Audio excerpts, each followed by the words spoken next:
is Australia Overnight, and Simon Owens is my name, filling in for the 2 weeks ahead. And one of the things I'm going to be doing is playing bits and pieces of comedy stuff that has influenced me over the years, and stuff that I just find hysterically funny.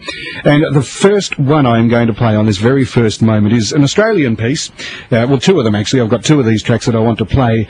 They were from a TV series you'll all fondly remember called The Comedy Company, and the star, well, one of the stars of the show was a guy named Ian McFadyen, and he did these scenes with his wife at the time, Mary Ann. They did these things called the bed scenes. So I'm going to drop those on to you shortly and let you reminisce a bit. But first I thought it'd be worthwhile having a yak to the man who brought these pieces of comedy gold to us.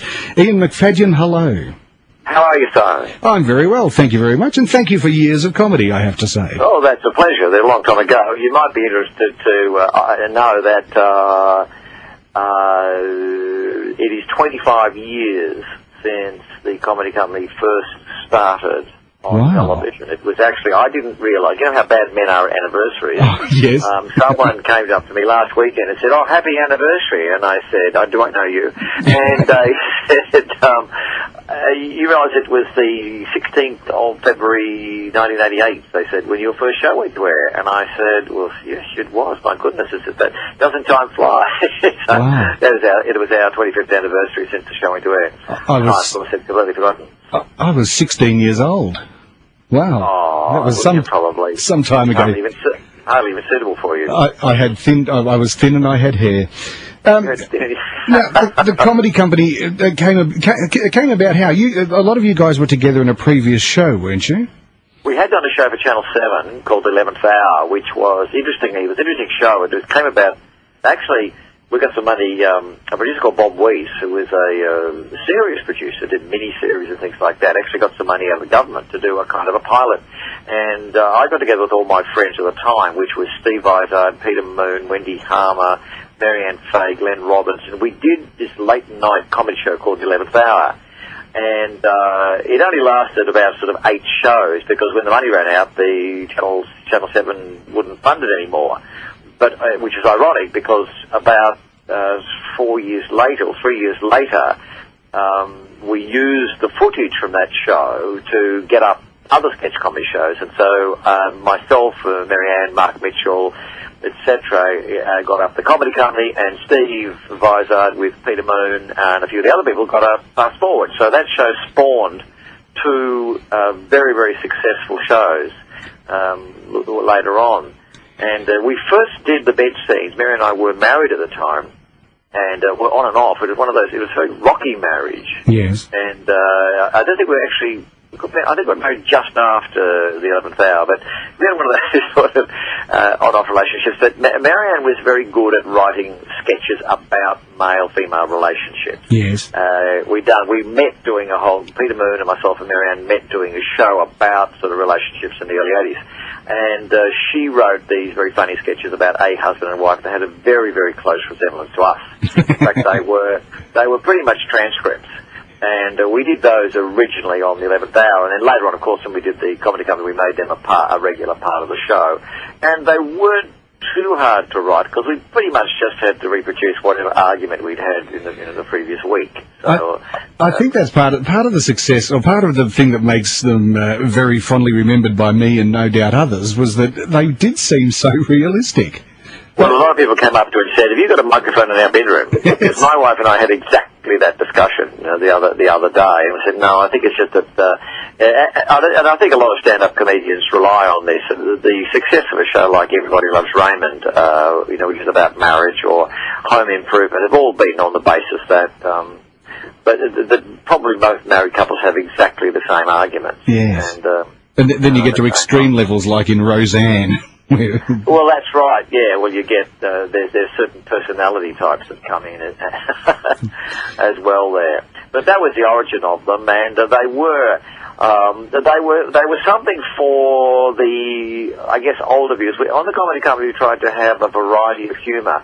A lot of sketch comedy shows aimed at one particular audience. So they aimed at teenagers, or they aimed at early 20s, and they would have jokes which just appeal to that demographic.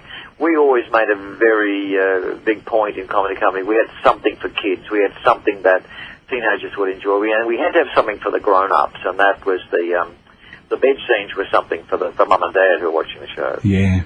The Comedy Company spawned such wonderfully memorable characters like Kylie Mole and Con the Fruiterer, and Uncle Arthur was a classic for Glenn Robbins. And your own version of David Attenborough's Rabbitborough was fabulous as well. And I, for the life of me, I can't think from other sketch shows off the top of my head that have spawned characters that are still remembered and loved 25 years on.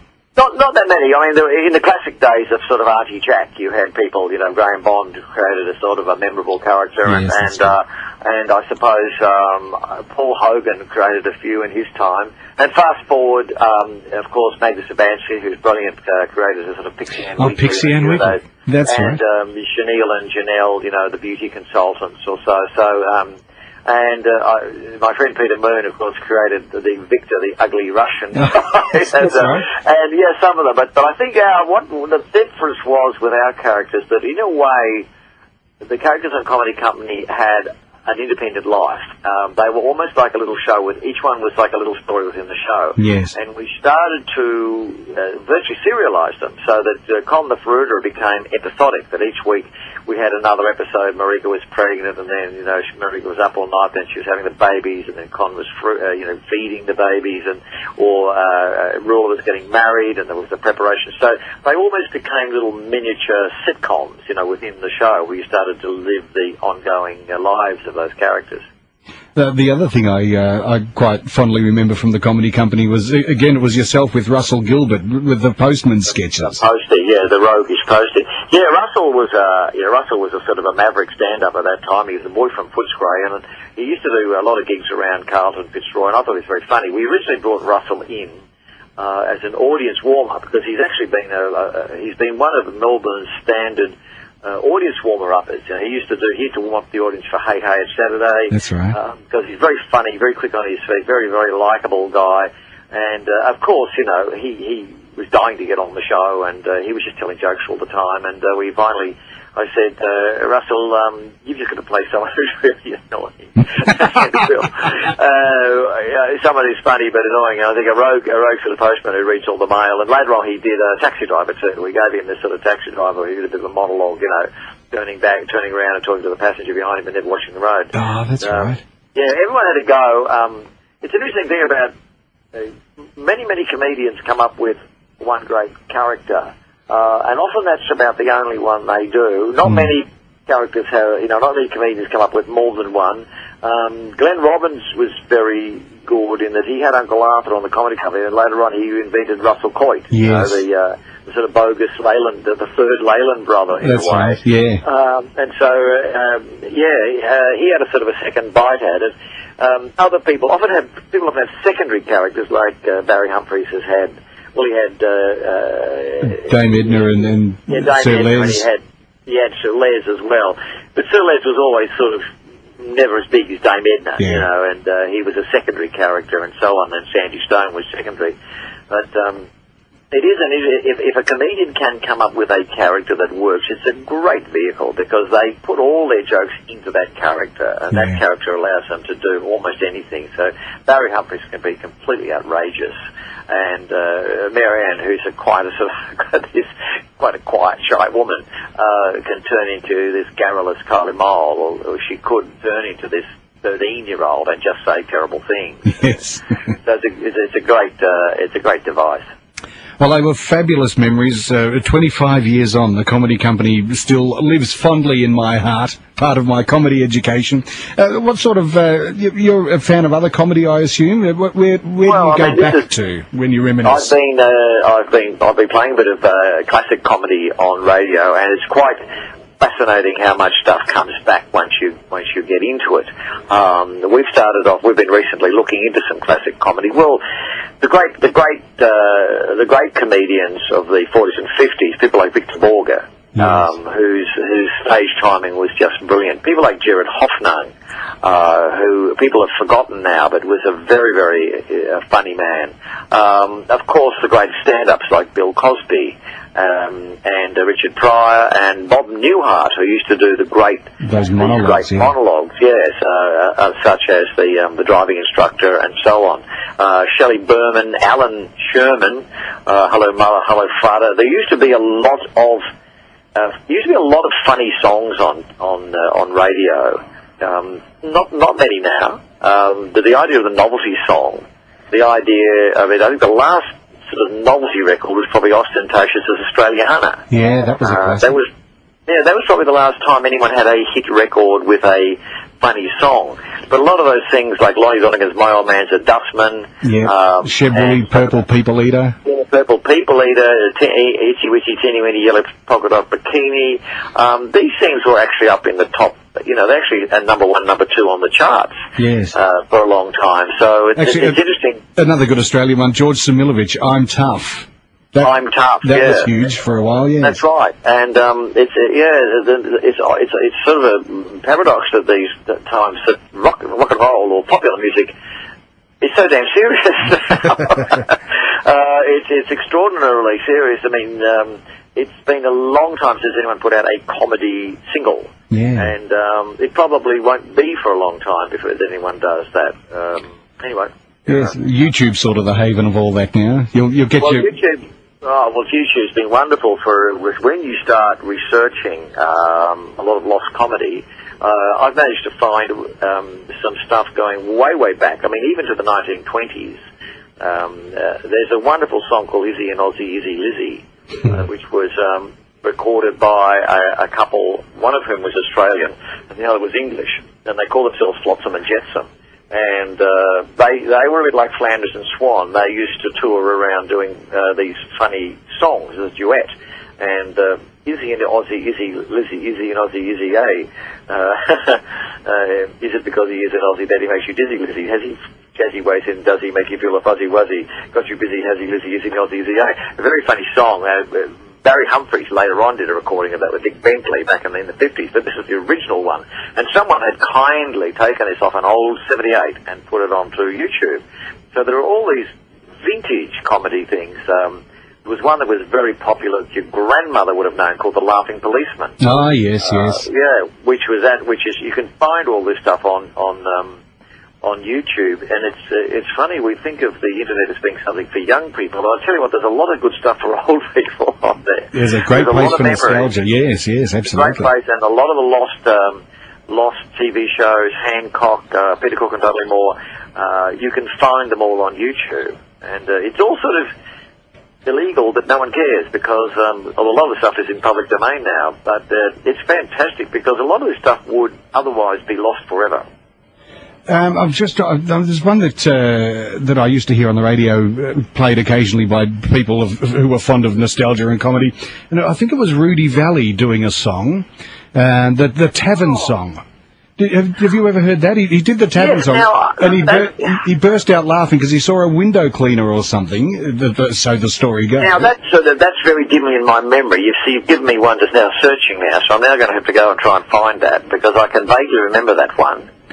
I can vaguely remember that there.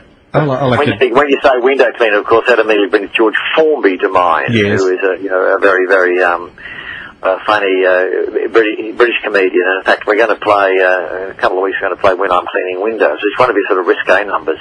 The funny thing about some of the novelty songs is that some of them were pretty politically rough. The most sus one would probably have to be My Boomerang Won't Come Back, which is done by British comedian Charlie Drake, which was hilarious at the time, but for an English audience, but it variously describes Australian Aborigines as having a powwow, talking in a kind of he's not doing the right thing in a sort of a faux African accent, I mean, it could only be by someone who knows nothing about Australia, but there's an awful lot of stuff that today would just not be acceptable at all. Well, there's that verse that we wouldn't play now in Rolf Harris's Time You Can't Go Down. Don't let me abos go. Let me abos go loose, Bruce, I think the line was. Yeah. There are no... Such a terrible... They're of no further use, Bruce. So let the abos go loose. I mean, even Rolf himself would cringe today if you reminded him of that one. Yeah. But we're a lot more wary of just cracking jokes willy-nilly these days. We're a lot more kind of careful about people's feelings and things like that. Exactly. Anyway. Now look, time is against us, so I'll have to let you go. But it's been an absolute pleasure and an honour to speak to the founder, I guess, of the comedy company. This is, of course, we're being heard across Australia at the moment on 2UE in Sydney, 3AW Melbourne, 4BC Brisbane, and it is and other stations as well. But it is on 4BC that you're currently doing some bits. That's right. So I'll have to give a plug. We're doing some of this classic comedy on Saturday nights at 8 o'clock. So if you're in the Queensland electorate, tune in, and we've got some fascinating things coming out of the vault. Some great old tracks coming out of the vault on Saturday nights. And unfortunately, I can't tune in and then steal the bits and replay them because we're also being heard on 4BC. People would know. Look, I'm sure they can send you lists anyway. I'm sure there'll be some espionage there. So no, by all means, I can send you down some of the ones, and gee whiz, it's fun as we go. And we get a lot of good response. A lot of people coming in. Oh, they say, my God, I remember a lot of people say my mother used to sing this song, and I thought she made it up. And I said, no, it was they discovered, oh my God, there actually was a song with those words, and a lot of people had songs sung to them by their grandparents, and they found out, oh, this is the original, this is where it came from. Yeah. Great stuff. All right, now, Ian McFadyen, thank you very much. After the break, we will indeed play two of the sketches from the comedy company, those bed scenes that I was raving about earlier, so I hope you enjoy those. Ian, thank you again for your time. It's a great pleasure. Hello.